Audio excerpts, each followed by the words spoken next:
Está vendo que ele atendeu? Ele era maltratado dos animais. Sapo, lagartixa, não era? Então, a gente acha que esses seres não é obra da criação, não é obra de Deus. E eles é obra de Deus. Se a gente maltratar eles, a gente está também machucando Deus. Porque foi Ele que criou. Ele criou o bonito e criou o feio. Já pensou se a gente fosse feia e as pessoas matassem a gente? Quem ia gostar? Ninguém. Ia morrer porque era feio. O sapinho é feio aí, vamos matar o sapinho? Não é isso? Vocês acham certo matar o sapo? Tem gente que bota o que no sapo?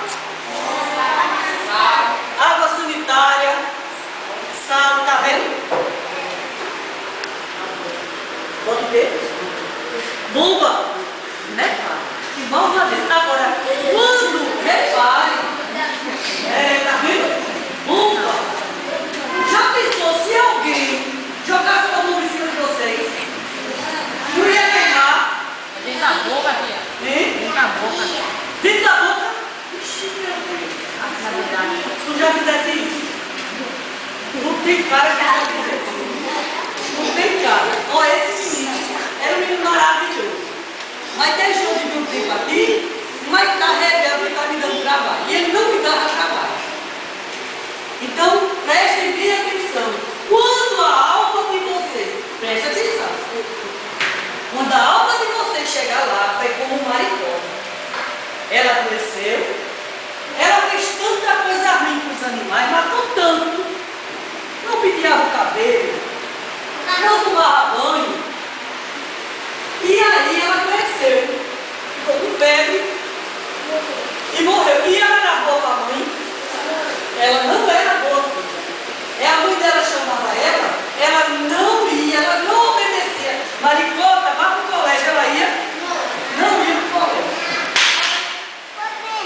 Tira a água pra ti.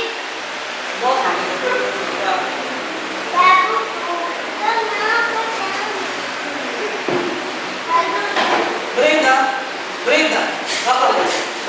A livre. Dudu, deixa a cadeira. Então, prestem atenção. Que aqui na terra, a gente faz tudo que é ruim. Mas quando a nossa alma chegar lá em cima, a gente vai pagar pelo que a gente fez. E Maricota, ela achou o quê, meu filho, lá em cima? Os bichos que ela matou, ficou em cima dela, arranhou ela, morreu.